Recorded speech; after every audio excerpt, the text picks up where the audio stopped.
বন্ধুরা, অনেক দিন ধরে কোনো ব্লগ দিইনি। আমি তোমাদের বলেছিলাম নতুন যে আমি গ্যাসের বদলে আর কি গ্যাসের সাবস্টিটিউট হিসেবে যে মাল্টি কুকারটা কিনেছি তাতে রান্না দেখাবো। ভিডিও করাই ছিল, কিন্তু শরীর এত খারাপ, গরম লেগে গেছে। গরমের থেকে অনেক রকম শরীরে অসুবিধে হয়েছে। একেবারেই মানে শোয়া বলতে পারো। আমি তো এই দুদিন হলো একটু উঠছি, তাও রান্নাবাড়ি করছি। সবটাই মেয়েই সামলেছে এই কদিন, আর কর্তামশাই। যাই হোক, তবুও উঠতে তো হবেই, উঠে কিছু টুকটাক কাজ তো করতেই হবে। আজকে অনেক দিন পরে একটু মানে সুস্থ লাগছে, তাও ওষুধপত্র সবই চলছে। প্রচণ্ড বমি হচ্ছিল, সেটা একটু বন্ধ আপাতত। তো তোমাদের দেখাই, শরীর খারাপ তো থাকবেই, আবার সামলে উঠতে হবে। মনও খারাপ ছিল, রাহুলের হঠাৎ অকালে চলে যাওয়া, সেসব নিয়েও খুব আপসেট লাগছিল। তো যাই হোক, আজকে রান্নাটা দেখাই। এই মাল্টি কুকারের সুবিধাটা হচ্ছে যে এটায় তুমি স্লো কুকও ইচ্ছে হলে করতে পারো, আবার চটপট রান্নাও করতে পারো। মানে এটার রেগুলেটরটা কোনো সময় ধিমে করা যায়, কোনো সময় বেশি করে বাড়িয়েও দেওয়া যায়। তো সেদিনকে খুব বৃষ্টি পড়েছিল এখানে শান্তিনিকেতনে, তো ঠান্ডা ঠান্ডা ওয়েদার ছিল। তা আমি করছিলাম মাটনের পায়া বা টেংরির ঝোল। এগুলো তো একটু ঠান্ডা ছাড়া খাওয়া যায় না। খুব হালকা পাতলা করেই করেছিলাম, একটু আলু সেদ্ধ করে নিয়েছিলাম আগে থেকে প্রেশার কুকারে। আর পায়াটা তো ভালো করে ধুয়ে নিয়ে আগে সেদ্ধ করতেই হয়, সেটা বেশ 9-10টা সিটি মেরে সেদ্ধ করে নিয়েছিলাম। তারপরে ওই কুকারটার মধ্যে দিলাম একটু তেল। ননস্টিক কুকার, খুব বেশি তেল লাগে না, খুবই অল্প তেল, দেখতেই পাচ্ছ।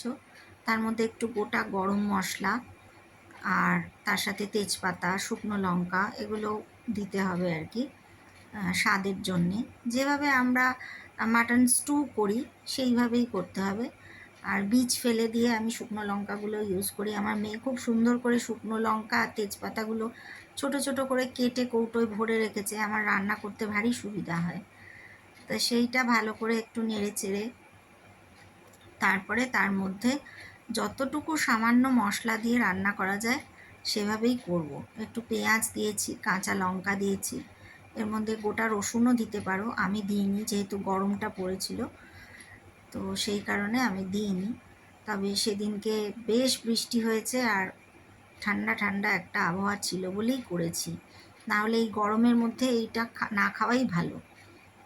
মাটন স্টু বা চিকেন স্টু, এখন মাটন স্টুও দরকার নেই, চিকেন স্টু এভাবে করে খেতে পারো, গরমে খুব ভালো লাগবে। পদ্ধতিটা দেখাই। তো এই চলছে আমার কুকার। আমি একটু ঢাকা চাপা দিয়ে রান্না করতে ভালোবাসি, তাই ঢাকা দিয়েছি। তোমরা ইচ্ছে হলে ঢাকা নাও দিতে পারো।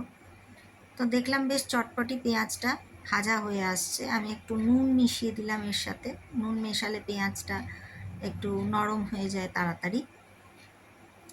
তো সেই কারণে একটু নুন মিশিয়ে তারপরে আবার একটু ভেজে আবার ঢাকা দিলাম।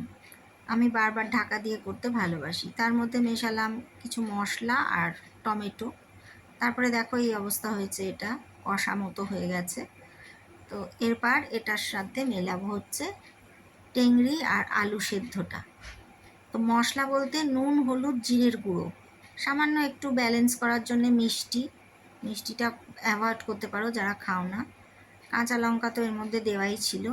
আর কোনো মশলা না, কারণ গোটা গরম মশলা দেওয়া আছে, আর গুঁড়ো গরম মশলাও আমি দিইনি এর মধ্যে। এই সব দিয়ে পায়াটা মিশিয়ে আর একটু জল দিতে হবে, খুব ভালো করে নেড়ে ঘেঁটে এটাকে বসিয়ে রেখেছিলাম। স্টু হিসেবে যদি খেতে পারো সেটাও খেতে পারো, মানে কড়কড়ে করে পাউরুটি সেঁকে, অথবা রুটি দিয়ে, অথবা ভাত দিয়ে যারা খাবে, আবার এমনিও খাওয়া যায়। এক একজন এক এক রকমভাবে খেতে পছন্দ করে। মিনিট 10-এর মধ্যেই কিন্তু এটা রেডি হয়ে গেল। এই কুকারটায় খুব ঝটপট তাড়াতাড়ি করেই রান্না হয়ে যায়। পরবর্তীতে আর কিছু রান্না করা হয়নি এখনো পর্যন্ত, কারণ আমি সেই যে 2 তারিখে গ্যাস লাগিয়েছি ফেব্রুয়ারির, এখনও আমার সেই একটা সিলিন্ডার এখনও শেষ হয়নি। সেই কারণে আমার খুব একটা করার প্রয়োজন হয়নি। তো এরপর আবার যে ঘরোয়া রান্নাগুলো যাই করি না কেন, ইচ্ছে আছে তোমাদের সাথে শেয়ার করার, সেগুলো করব। আর রান্নার পর এরকম হয়েছিল দেখতে। তোমাদের কেমন লাগলো অবশ্যই জানিও। সঙ্গে থেকো, পাশে থেকো। জিএইচএস।